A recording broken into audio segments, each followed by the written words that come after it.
Salam kerahiman. Hari ini tanggal 15 April kita akan baca dari satu nomor yaitu 731. Kita mulai ya, 731. Pada hari pembukaan retret, aku dikunjungi oleh salah seorang suster yang telah datang untuk mengikrarkan kaul kekal. Ia mencurahkan isi hatinya kepadaku bahwa ia tidak percaya akan Allah dan berkecil hati saat menghadapi hal-hal sepele sekalipun. Aku menjawab kepadanya, "Baik sekali bahwa engkau mengatakan hal ini kepadaku, suster. Aku akan mendoakan engkau." Dan aku berbicara singkat kepadanya mengenai betapa hati Tuhan Yesus sangat terluka karena ketidakpercayaan, khususnya ketidakpercayaan dari pihak jiwa yang terpilih. Ia mengatakan kepadaku bahwa mulai dengan kaul kekalnya, ia akan mengamalkan pengharapan. Kini aku tahu bahwa bahkan jiwa yang sudah dipilih dan sudah sangat maju dalam hidup membiara atau hidup rohani tidak memiliki keberanian untuk mempercayakan diri sepenuhnya kepada Allah. Dan ini terjadi karena jiwa-jiwa itu tidak mengenal kerahiman Allah yang tak terselami serta kebaikannya yang sungguh besar. Suster Faustina bercerita tentang seorang suster ya. Jadi waktu itu Suster Faustina cerita bahwa dalam pembukaan retret ada seorang suster yang menghampiri Suster Faustina. Suster itu akan melakukan kaul kekal, tapi dia cerita sama Suster Faustina, dia sharing bahwa dia nggak percaya pada Allah. Kalau reaksi kita barangkali ya, gimana sih? Sudah begitu lama dipersiapkan, sudah mau kaul kekal, kok masih nggak percaya sama Tuhan?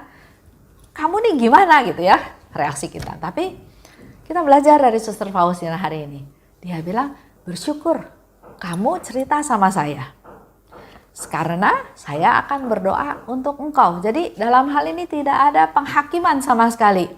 Enggak merendahkan, enggak mengecilkan, enggak menuduh, enggak menilai. Tapi Suster Faustina katakan, syukur kamu cerita sama saya sehingga nanti saya bisa berdoa buat kamu. Tapi memang Suster Faustina memberikan informasi kepada suster tersebut bahwa kalau dia tidak percaya pada Tuhan, dia melukai hati Yesus. Apalagi jiwa-jiwa yang sudah dipilih secara khusus oleh Tuhan. Dipilih, dipersetiapkan sedemikian rupa bahkan sampai akhirnya sampai ke kaul kekal. Tapi dia masih nggak percaya. Itu sangat menyakiti hati Yesus. Dan dari situ Suster Faustina juga mendapat satu pencerahan ya, bahwa orang yang sudah dipilih sudah melewati banyak persiapan ya, bertahun-tahun untuk sampai ke kaul kekal, tapi nggak berani mempercayakan diri pada Allah, nggak berani mengandalkan Tuhan, nggak percaya. Inilah yang menjadi keprihatinan dia juga, keprihatinan kita semua. Banyak orang yang nggak percaya pada Tuhan. Mereka nggak percaya pada Tuhan karena mereka nggak kenal sama kerahimannya Tuhan. Mereka nggak kenal sama kebaikannya Tuhan. Oleh sebab itu, inilah saatnya juga buat kita untuk mewartakan, menceritakan kebaikannya Tuhan, kerahimannya Tuhan. Nggak ada dosa yang nggak bisa diampuni. Jangan kita yang secara langsung atau tidak langsung malah menghakimi mereka.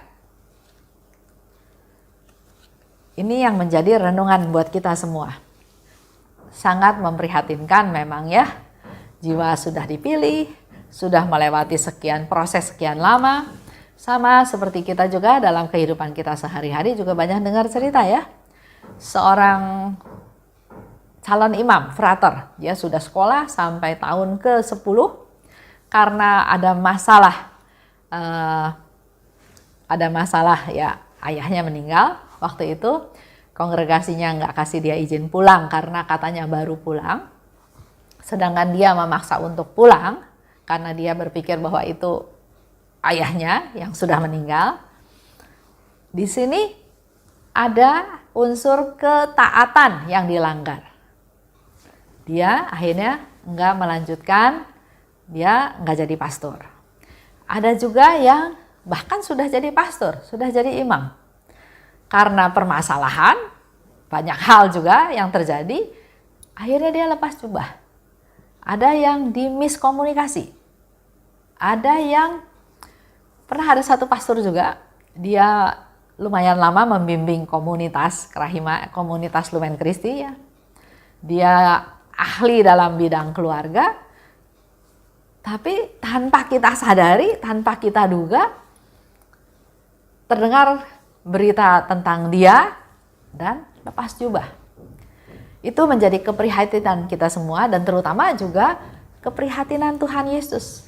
Tadi seperti dikatakan, hatinya Yesus sangat tersayat, terluka, terutama ketidakpercayaan dari kita semua. Tapi dia lebih menderita lagi kalau kepercayaan itu datangnya dari jiwa-jiwa yang terpilih. Mari kita Bapak Ibu kaum awam berdoa sungguh-sungguh dengan tulus, dengan kesungguhan, berdoa buat para imam dan kaum religius supaya mereka jiwa-jiwa terpilih ini hidup taat, hidup setia pada Tuhan sampai akhir hidup dia, supaya mengurangi luka-luka Yesus yang Yesus rasakan kalau mereka tidak percaya pada Tuhan.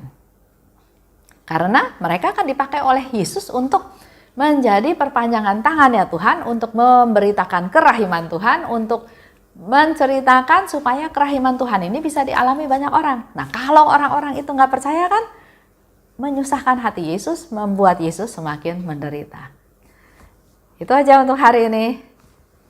Salam kerahiman.